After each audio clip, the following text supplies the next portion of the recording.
السلام عليكم ورحمة الله وبركاته. الحمد لله نحمده ونستعينه ونستغفره ونؤمن به ونتوكل عليه ونعوذ بالله من شرور أنفسنا ومن سيئات أعمالنا. من يهده الله فلا مضل له ومن يضلله فلا هادي له.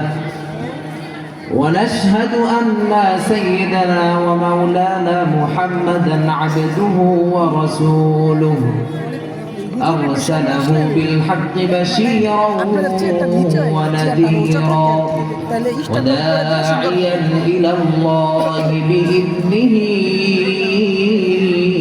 وسراجا وقمرا منيرا. أما بعد فأعوذ بالله من الشيطان الرجيم. بسم الله الرحمن الرحيم.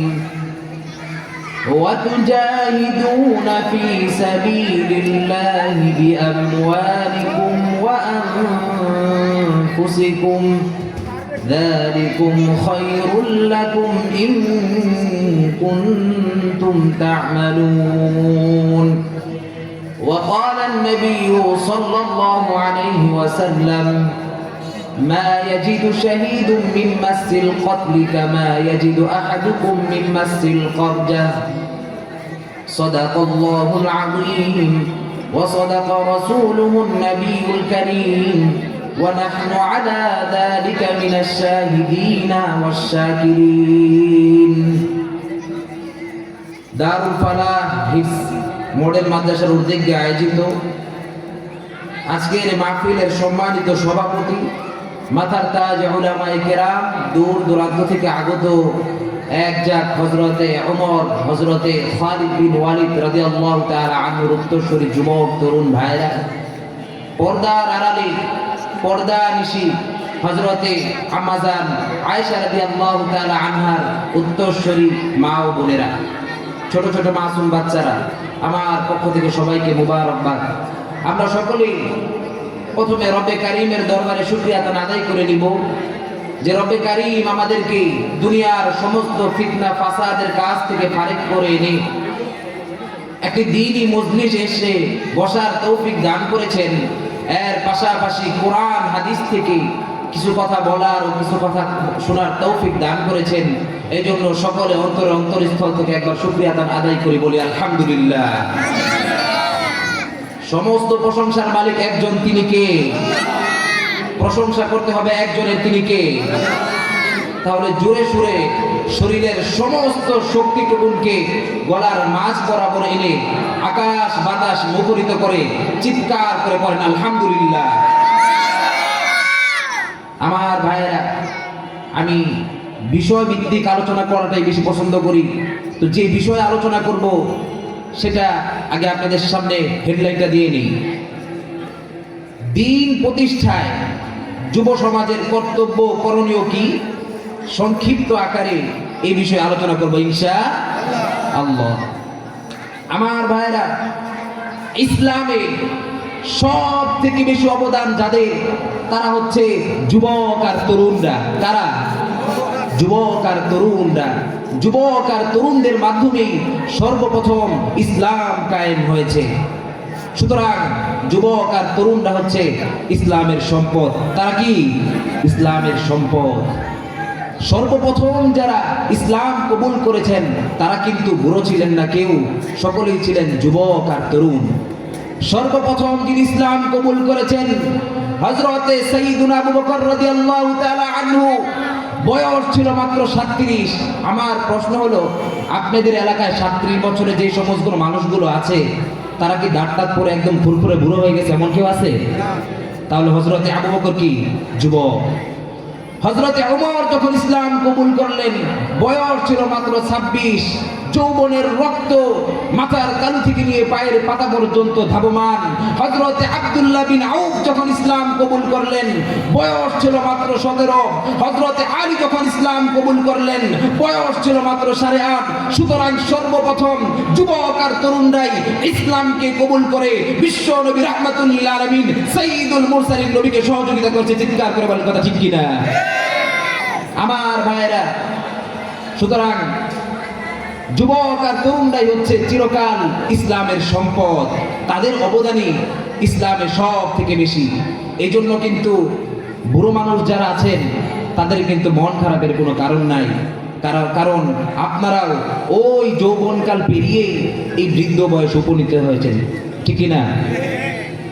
আরেকটা কথা, সেটা হলো জান্নাতে কিন্তু কোনো বুড়ো মানুষ যাবে না, কোনো কালো মানুষ জান্নাতে যাবে না, সব যুবকরা যাবে। সুবহানাল্লাহ বলে।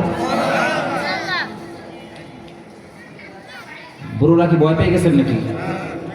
ভয় পায় না, এটা আমার কথা না, বিশ্ব নবী বলেছেন। বিশ্ব নবী বললেন কাল কিয়ামতের ময়দানে কোনো কালো মানুষ জান্নাতে যাবে না, কোনো বড় মানুষ জান্নাতে যাবে না, সব যুবকরা জান্নাতে যাবে। বিশ্ব নবীর কথা শোনার পরে একজন বৃদ্ধ মানুষ মাটির ভিতরে গড়ায় পড়লো আর চটপট করতে করতে কান্না করতেছে। কালো একজন মানুষ কান্না শুরু করে দিল। বিশ্ব নবী ওই বৃদ্ধর কান্না দেখে, কালো মানুষের কান্না দেখে ডাক দিয়ে বলে, ও আমার কালো, ও আমার বৃদ্ধ মানুষ, ভয় পেও না, ভয়ের কোনো কারণ নাই, কান্নার কোনো কারণ নাই। কাল কিয়ামতের ময়দানে আল্লাহ পাক রব্বুল আলামিন যখন তোমাকে জান্নাত দিবে চাঁদের মতো সুন্দর বানাইয়া, যুবক বানাইয়া, তারপরে আল্লাহ পাক রব্বুল আলামিন তোমাকে জান্নাতের ভিতরে পাঠাই দিবে। সুবহানাল্লাহ।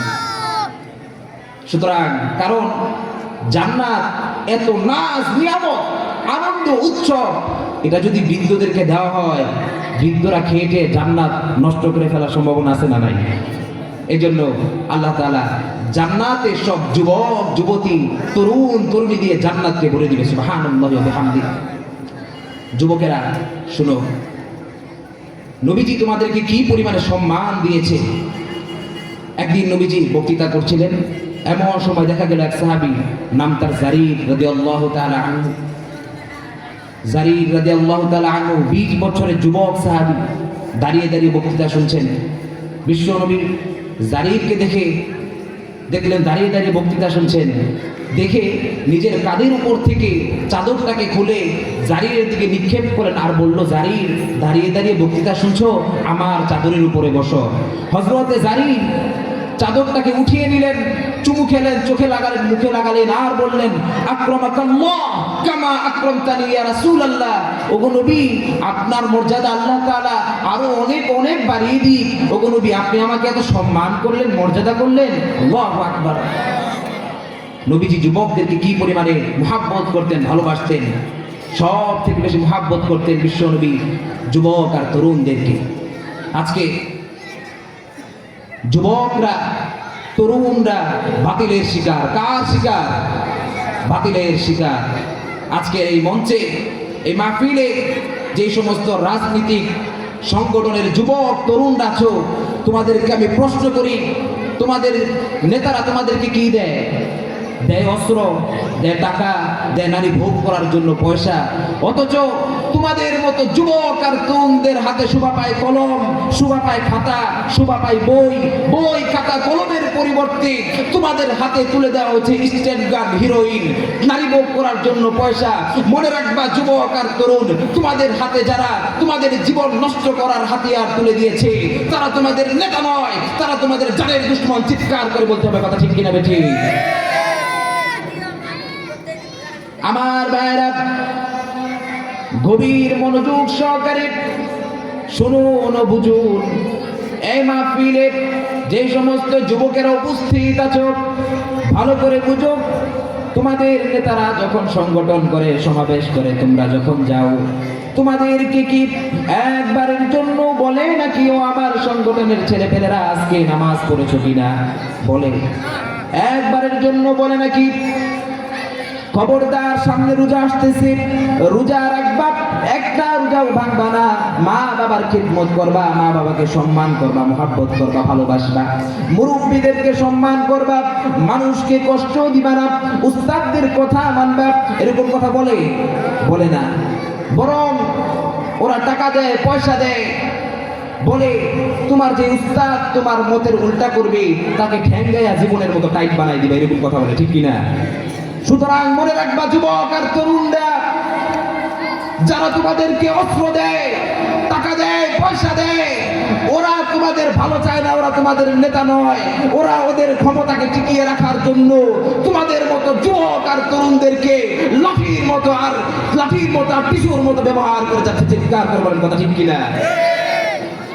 আমার ভাইরা, ওই সমস্ত নেতার পিছনে ঘুরতে ঘুরতে যদি তুমি মারাও যাও, জান্নাত নসিব হবে না।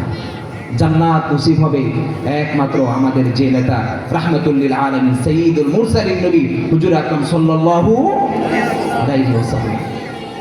উনার সৈনিক হয়ে যদি মারা যাও তাহলে জান্নাত নসিব হবে। আল্লাহ পাক রব্বুল আলামিন বলেছেন, ওয়ালা তাকুলু লিমান ইউকতালু ফি সাবিলিল্লাহি আমওয়াত বাল আহইয়াউ ওয়ালাকিন লা তাশউরুন। রব্বুল আলামিন বলেন, আমার রাস্তায় যারা নিহত হয়েছে, আমার রাস্তায় যারা জীবন দিয়েছে, যারা শাহাদাত বরণ করেছে, তারা মরে গেছে কথা তোমরা বলো না, তারা জিন্দা। তারা কি? তারা দুনিয়া থেকে রিজেক্ট প্রাপ্ত হয়। দুনিয়ার মানুষ জানে যে সে মারা গেছে, কিন্তু আল্লাহ পাক রব্বুল আলামিনের কাছে সে মারা যায় নাই, সে দুনিয়া থেকে রিজেক্ট প্রাপ্ত হয়েছে।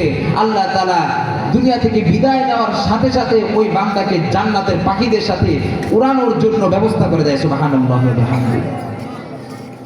আমার ভাইরা, শাহাদাতের কথা শুনে যাদের ভয় লাগে তাদের জন্য বিশ্বনবী রাহমাতুল লিল আলামিন সাইয়্যিদুল মুরসালিন নবী বলেছেন, عن أبي هريرة رضي الله تعالى عنه أن النبي صلى الله عليه وسلم ما يجد شهيد من مس القتل كما يجد أحدكم من مس القرجة। হযরত আবু হুরায়রা রাদিয়াল্লাহু তাআলা আনহু হাদিসটি বর্ণনা করেন, তোমাদের মধ্য থেকে যদি আরেকজনকে কেউ একটি চিমটি কাটে, ওই চিমটি কাটায় যতটুকু যন্ত্রণা, শাহাদাতের মৌতের যন্ত্রণা ওই চিমটি কাটার যন্ত্রণা থেকে বেশি নয়। সুবহানাল্লাহ। শাহাদাতের মৌতটা হচ্ছে একটি পুল, একটি ব্রিজ, একটি সাঁকু, মরার সাথে সাথে দিদারে ইলাহি নসিব হয়ে যাবে। চিৎকার করে বলেন সুবহানাল্লাহ। এপারে মরবে, দুনিয়া থেকে শুধু বিদায় হবে, সাথে সাথে মরার সাথে সাথে আল্লাহকে দেখে ফেলবেন, জান্নাতে চলে যাবেন। সুবহানাল্লাহ। বিশ্ব নবী বললেন, কেউ যদি শাহাদাতের তামান্না, শাহাদাতের ইচ্ছা দিল থেকে রাখে, দিল থেকে যদি আল্লাহর কাছে বলে, আল্লাহ আমাকে আপনি শাহাদাতের তামান্না নসিব করিয়েন, কেউ যদি আল্লাহর কাছে দিল থেকে প্রার্থনা করে, সে যদি শাহাদাত বরণ না করে, সে যদি নিজের ঘরের নিজের বিছানার উপরেও মারা যায়, ঘুমন্ত অবস্থায় যদি মারা যায়, আল্লাহ পাক রব্বুল আলামিন ওই মৃত্যুটাকে শাহাদাতের মৌত হিসাবে ধরে নেবেন। হযরত ওমর সব সময় আল্লাহর কাছে দোয়া করতেন, আল্লাহ আল্লাহুম্মা রযুকনি শাহাদাতান ফি সাবিলিক ওয়াজআল মাউতি ফি বালাদি রাসূলিক। ওগো আল্লাহ, আপনি আমাকে শাহাদাতের পেয়ালা নসিব করান। একজন শহীদ যে শাহাদাত বরণ করবে, সে কাল কিয়ামতের ময়দানে 70 জন মানুষকে, 70 জন জাহান্নামী মানুষকে জান্নাতে নিয়ে যাওয়ার সুপারিশ বহন করার পাওয়ার লাভ করবে। সুবহানাল্লাহ। এজন্য আমাদের প্রত্যেকের দিলের ভিতরে শাহাদাতের তামান্না থাকা উচিত। আল্লাহর দ্বীন প্রতিষ্ঠা করার জন্য, আল্লাহর জমিনে আল্লাহর দ্বীনকে প্রতিষ্ঠা করবার জন্য চোখের পানির দরকার, শরীরের ঘাম জড়ানোর দরকার, রক্ত দেওয়ার দরকার, জীবন দেওয়ার প্রয়োজন। জীবন দিয়ে, রক্ত দিয়ে শাহাদাত বরণ করে আল্লাহর জমিনে আল্লাহর দ্বীন প্রতিষ্ঠা করতে কারা কারা প্রস্তুত? হাত তুলে তুলে দেখা। আল্লাহ তাআলা আমাদের সকলকে কবুল করুক, বলেন আমিন। মজমাটাকে সুন্দর করেন, আরো সামনের দিকে এগিয়ে এসে বসেন, টেনে টেনে বসেন। পিছনে যারা আছেন ওই যে দূরে বসে আছেন, তারা মেহেরবানি করে আমাদের মাহফিলে এসে বসলে ভালো হয়। এই সামিয়ানার নিচে আসেন, বসেন।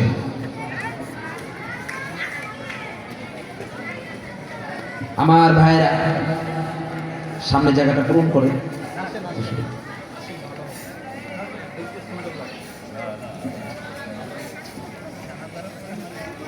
আব্দুল উজ্জা মক্কায় বাড়ি, গরিব সাহাবী, এতিম ছেলে, বাড়ি নাই, ঘর নাই। সেই ছোট্টবেলায় বাবা মারা গেছে, নাম তার আব্দুল উজ্জা। চাচা বাড়ি দিয়েছে, ঘর দিয়েছে, অর্থ দিয়েছে, সোনা দিয়েছে, দানা দিয়েছে, সব কিছু দিয়ে প্রতিষ্ঠিত বানিয়ে দিয়েছে আব্দুল উজ্জা। কিন্তু মনের ভিতরে শান্তি পায় না, শান্তি খুঁজে মুহাম্মদ নবী যে ইসলামের দাওয়াত দেয়, কালিমার দাওয়াত দেয়, এক আল্লাহকে বিশ্বাস করার কথা বলে, আল্লাহকে বিশ্বাস করতে পারলেই মনে হয় মনের ভিতরে শান্তি পেত। আব্দুল উজ্জা সব সময় ইসলাম গ্রহণ করতে চায়, কিন্তু চাচার ভয় পারেন না। হঠাৎ একদিন বিশ্ব নবী মক্কা থেকে মদিনায় হিজরত করলেন। বিশ্ব নবী মক্কা থেকে মদিনায় হিজরত করলেন। আব্দুল উজ্জার ধৈর্যের বাঁধ ভেঙে গেল। আব্দুল উজ্জা মনের ভিতরে আর ইসলাম যে গ্রহণ করেন নাই, ইসলাম গ্রহণ না করতে পারার যে বাধা, এই বাধা অতিক্রম করে ফেললেন, মনের ভিতরে আর শান্তি পায় না। আব্দুল উজ্জা তার চাচার কাছে যেয়ে বলল, গো চাচা, মুহাম্মদ সাল্লাল্লাহু আলাইহি ওয়াসাল্লাম নাম শুনেছেন নিশ্চয়ই? চাচা বলল, হ্যাঁ শুনেছি। বলল, সে যে ইসলামের দাওয়াত দেয়, কালিমার দাওয়াত দেয়, সেই ইসলামের দাওয়াত, কালিমার দাওয়াত আপনার কাছে কেমন লাগে? চাচা বলল, মানে? বলল, সে যে ইসলামের দাওয়াত দেয়, সে আমাদেরকে বলে এই অসংখ্য অগণিত মূর্তি পূজা করে লাভ নেই, এক আল্লাহকে বিশ্বাস করার কথা বলে। আমার তো তার কথা ভালো লাগে। চাচা, ইসলাম কবুল করবেন? আব্দুল উজ্জা বলতেছে, খবরদার, এ কথা আর বলবে না। আরেকবার যদি মুখে এই কথা উচ্চারণ করো, তোমাকে যা কিছু দিয়েছি সব কিছু ছিনাই নিব। আব্দুল উজ্জা শুনে বলল, চাচা, তাহলে আমি আর দেরি করতে পারলাম না, আমি এখন ঘোষণা দিয়ে দিলাম, লা ইলাহা ইল্লাল্লাহু মুহাম্মাদুর রাসূলুল্লাহ। আব্দুল উজ্জা বলল, চাচা, আমি আর ধৈর্য ধরতে পারলাম না, আমি আজকে ঘোষণা দিয়ে দিলাম, আমি ইসলাম গ্রহণ করে মুসলিম হয়ে গেলাম। চাচা বলল, ও আব্দুল উজ্জা, পরিণাম কি জানো তুমি? বলল, কি পরিণাম? যা কিছু দিয়েছি সব কিছু ফেরত দাও। সব কিছু ফেরত দিয়ে দিল। বলল, সব কিছু তো পেলাম, সোনা দানা, ঘর, ঘোড়া, উট, সব কিছু পেলাম, কিন্তু তোমার পরনের যে জামা আর পরনের যে লুঙ্গি আর জামা তো পেলাম না। আব্দুল উজ্জা বলল, আপত্তি নাই, এগুলো দিয়ে দিব। সব কিছু খুলে দিয়ে দিল আব্দুল উজ্জা। এবার চাচা বলতেছে, ঠিক আছে দাও, দিল। আব্দুল উজ্জা এবার উলঙ্গ অবস্থায়, গায়ে কাপড় নাই, 20 বছরের যুবক সাহাবী, তরুণ সাহাবী, দৌড়ায় দৌড়ায় মায়ের কাছে চলে গেল। মা দেখল সন্তানের এই অবস্থা দেখে দুটি হাত দিয়ে মা চোখ থেকে এভাবে চাপড়ে ধরলো আর বলল, ও আমার আব্দুল উজ্জা রে, তোমার এই অবস্থা কেন? আব্দুল উজ্জা বলল, সময় শেষ না? নামাজ কয়টায়? আচ্ছা, আজানের জবাব দেন।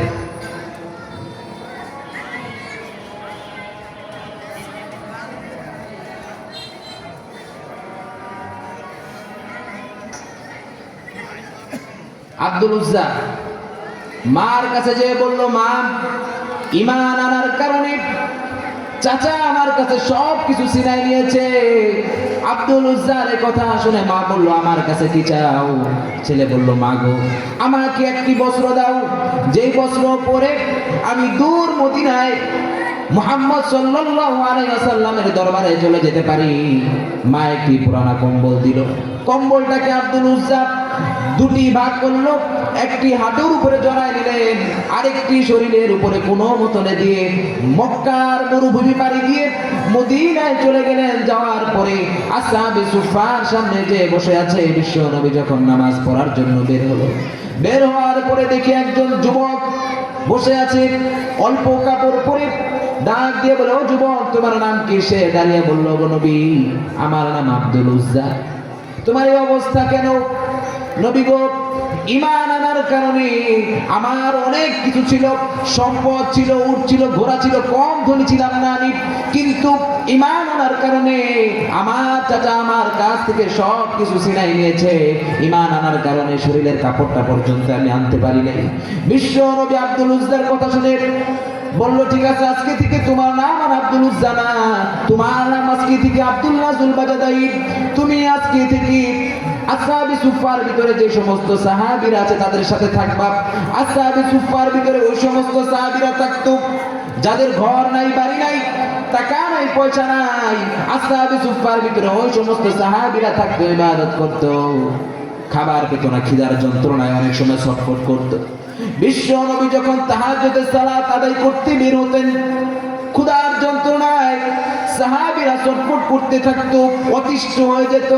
তাহাজ্জুদের সময় বিশ্ব নবী যখন বের হতেন, মায়াবী চাঁদের মতো সুন্দর চেহারা দেখে ওই সাহাবীদের ক্ষুধার সাথে সাথে নিবৃত হয়ে যেত। আমার ভাইরা,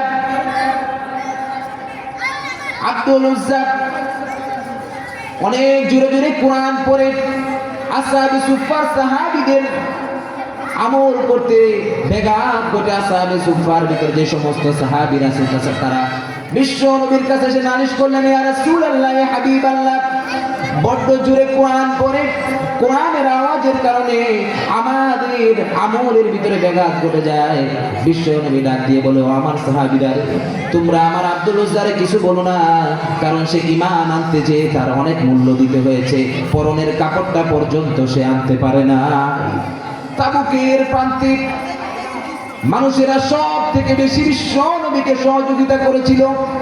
মহিলারা পর্যন্ত নাকের ফুল, কানের দুল, গলার হার গুলো খুলে করে বিশ্ব নবীর কদম মোবারকের ভিতরে দিয়ে দিয়েছে। হযরত আবু বকর সব কিছু দিয়ে দিয়েছে।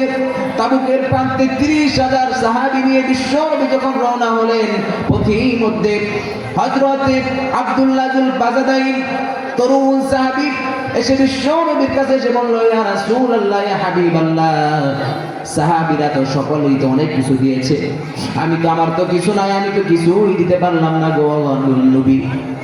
নবী গো, আপনি আল্লাহর কাছে দোয়া করেন, আমি যেন এই যুদ্ধের ময়দানে যে কাফেরদের বিরুদ্ধে মোকাবেলা করতে যে আমি যেন শাহাদাত বরণ করি।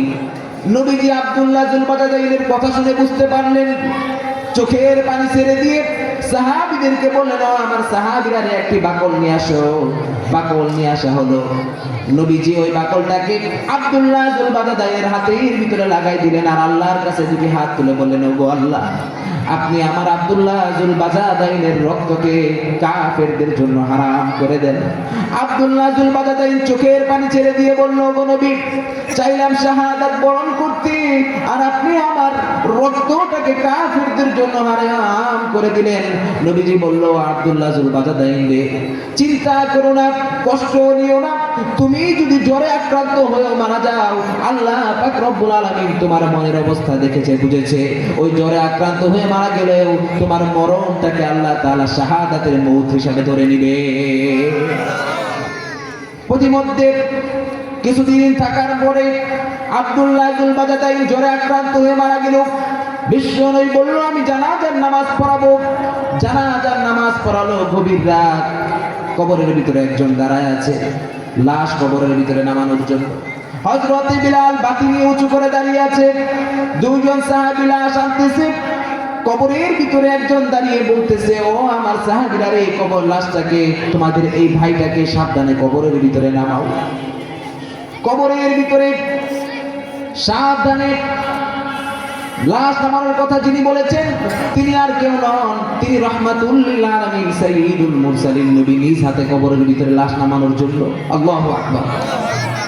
বিশ্ব নবী আব্দুল উজ্জার লাশটাকে কবরের ভিতরে নামালেন, পাথর চাপা দিয়ে উঠে দাঁড়ালেন। দাঁড়ানোর পরে দুটি হাত কিভাবে উঁচু করে আকাশের দিকে তাকিয়ে বলা শুরু করলেন, ওগো আল্লাহ, আজকে সন্ধ্যা পর্যন্ত আমি আব্দুল উজ্জার প্রতি খুশি ছিলাম, ওগো আল্লাহ আপনিও আমার আব্দুল উজ্জার প্রতি খুশি হয়ে যান। এই কথা শোনার সাথে সাথে হযরত ইবনে মাসউদ রাদিয়াল্লাহু তাআলা আনহু সেখানে উপস্থিত ছিলেন। সেও দুটি হাত তুলে বলা শুরু করলেন, ওগো আল্লাহ, আজকে যদি আব্দুল উজ্জার কবরের ভিতরে আব্দুল্লাহ জুল বাজাদাইন না থাকতো, আজকে আব্দুল্লাহ জুল বাজাদাইনের কবরের ভিতরে যদি আব্দুল্লাহ না হইয়া আমি ইবনে মাসউদ হতাম, আমার কিসমতটা না জানি কত ভালো হয়ে যেত। আমার ভাই, 20 বছরের সাহাবী, যুবক সাহাবী। আজকে যুবকরা হচ্ছে রাসূলের সৈনিক। কার সৈনিক? যুবক রাসূলের জন্য সব কিছুকে উৎসর্গ করে দিয়েছে। আজকে যুবকদের চরিত্র নাই। সরকারি ভাগ বেসরকারি ভাবে মদ, হিরোইন, টাকা পয়সা দিয়ে যুবকদের চরিত্রকে নষ্ট করে ফেলছে। চিৎকার করে বলেন কথা ঠিক কিনা? যুবক ভাইরা, বুঝতে হবে তোমাদের, যারা তোমাদেরকে টাকা দেয়, প্রমোট করে, অস্ত্র দেয়, তারা তোমাদের নেতা হতে পারে না, তারা তোমাদের দুশমন। চিৎকার করে বলেন কথা ঠিক কিনা? ইসলামের জন্য, আল্লাহর জমিনে আল্লাহর দ্বীন প্রতিষ্ঠা করবার জন্য যদি রক্ত দিতে হয়, রক্ত দিয়ে, জীবন দিয়ে, শাহাদাত বরণ করে আল্লাহর জমিনে আল্লাহর দ্বীনকে প্রতিষ্ঠিত করতে কারা কারা প্রস্তুত আছেন? হাতগুলো তুলেন। মাশাআল্লাহ, আল্লাহ তাআলা কবুল করুন, বলেন আমিন। আমার ভাইরা, কটা বাজে? নামাজ পড়তে 7:30, আর 5 মিনিট ছেড়ে দেবো ইনশাআল্লাহ। যে বিষয়ে আলোচনা করতেছিলাম, দ্বীন প্রতিষ্ঠায় যুব সমাজের কর্তব্য, করণীয়। সময় সংক্ষিপ্ত। আমাদেরকে যখন কবরের ভিতরে রাখা হয়, কবরের ভিতরে রেখে একটা দোয়া পড়ে না? দোয়াটাকে আপনারা পারেন? দোয়াটা বলা হয় বিসমিল্লাহি ওয়া আলা মিল্লাতি রাসূলিল্লাহ। এই দোয়ার অর্থ কি জানেন? এই দোয়ার অর্থ হচ্ছে আল্লাহর নামে রসুলের তলে উঠাইয়া দিলাম। অর্থ কি বলে? আল্লাহর নামে রসুলের তলে উঠাইয়া দিলাম। একটা লোক, সে রাজনীতি করেছে, মিছিল করেছে, মিটিং করেছে, দেয়ালে লিখেছে, বই লিখেছে, বক্তৃতা দিয়েছে, কিন্তু সব করেছে গণতন্ত্রের পক্ষে, সমাজতন্ত্রের পক্ষে, মানব রচিত রাজনীতির পক্ষে। আল্লাহর জন্য তার কোনো রাজনীতি, তার লেখা, তার কথা কোনো কিছু কাজে লাগে নাই।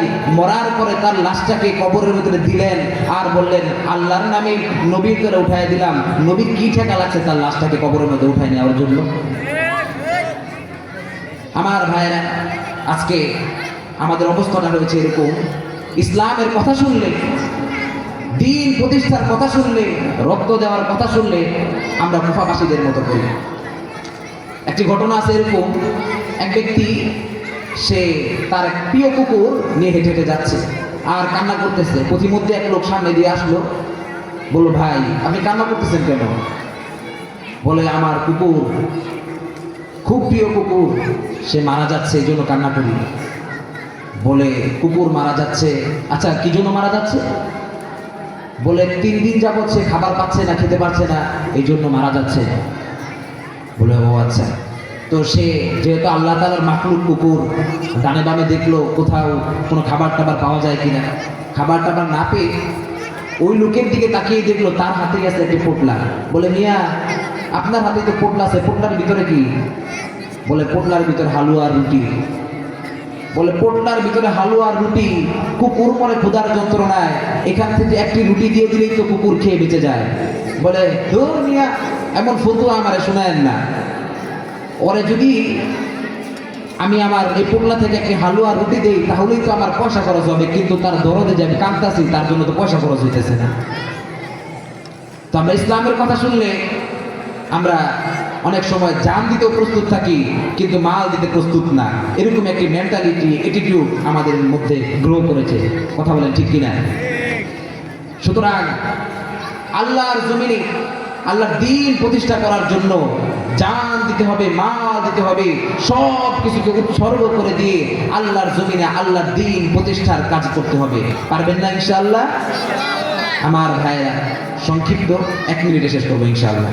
সেটা হচ্ছে মানুষের মুক্তি, সমাজের মুক্তি, নারীর মুক্তি, শ্রমিকের মুক্তি, বিশ্বের নির্যাতিত মানবতার মুক্তি আসতে পারে কেবলমাত্র জিহাদকে কায়েম করে ইসলামী রাষ্ট্র প্রতিষ্ঠার মাধ্যমে। কথা বলেন ঠিক কিনা? ইসলামী রাষ্ট্র প্রতিষ্ঠা করতে হলে যারা ইসলামপন্থী তাদের সাথে সব সময় থাকতে হবে। কারা কারা পারবেন? আমার ভাইরা, সাহাবীদের গুণ ছিল 2টা। ওই সাহাবীওয়ালা গুণ যদি আমাদের ভিতরে আসে, আমরা যদি সাহাবাওয়ালা সিফাত নিজেদের ভিতরে আনতে পারি, তাহলে এই পৃথিবীর ভিতরে ইসলাম প্রতিষ্ঠা হবে। মুসলমানরা আবার সেই আগের ঐতিহ্যবাহী আবার সেই আগের সেই সিংহাসন ফিরে পাবে। ঠিক কিনা? আমার ভাইরা, সাহাবাদের 2টা সিফাত এটা বলি। সাহাবাদের সিফাত ছিল 2টা। 1 নাম্বার সিফাত হচ্ছে হুমরু বানুল লাইল ওয়া ফুরসানুন নাহার। সাহাবায়ে কেরাম ছিলেন 2 বৈশিষ্ট্যের বৈশিষ্ট্য সম্পূর্ণ। তাদের প্রথম বৈশিষ্ট্য ছিল হুমরু বানুল লাইল, তারা ছিলেন রাতের বেলায় তাহাজ্জুদ গুজার। সাহাবায়ে কেরামের দ্বিতীয় বৈশিষ্ট্য হচ্ছে ওয়া ফুরসানুন নাহার, তার রাতের বেলায় যেরকম তাহাজ্জুদ পড়তেন, চোখের অশ্রু জড়াতেন, দিনের বেলায় আল্লাহর দ্বীনকে প্রতিষ্ঠা করবার জন্য চোখের অশ্রু জড়াতেন, মানুষকে দাওয়াত দিতেন। ঠিক তদ্রুপ রাত্রিবেলা যেরকম মানুষকে দাওয়াত দিতেন, দিনের বেলায় আল্লাহর জমিনে আল্লাহর দ্বীনকে প্রতিষ্ঠা করবার জন্য, মানুষের মুখে হাসি ফোটানোর জন্য, নির্যাতিত মানবতার গোলামীর জিনজির থেকে মুক্তি করার জন্য তারা রাতের বেলা যেরকম তাহাজ্জুদ পড়তেন, দিনের বেলায় রক্ত দিয়ে, জীবন দিয়ে তারা মাঠে ময়দানে কাজ করতেন। চিৎকার করে বলেন কথা ঠিক কিনা? আমার বন্ধুরা, আমার ভাইয়েরা, আপনারা কি দিনে রাত্রিবেলা তাহাজ্জুদ পড়বেন, রাত্রিবেলা চোখের অশ্রু দিবেন, দিনের বেলায় আল্লাহর জমিনে আল্লাহর দ্বীন প্রতিষ্ঠা করার জন্য সংগ্রাম করতে পারবেন? ইনশাআল্লাহ। আর আওয়াজ দিয়ে বলেন ইনশাআল্লাহ। আল্লাহ তাআলা আমাদের সকলকে কবুল করুক। সকলে বলে আমিন। ওয়া আখির দাওয়ানা আলহামদুলিল্লাহি রাব্বিল আলামিন। আসসালামু আলাইকুম ওয়া রাহমাতুল্লাহি ওয়া বারাকাতুহু।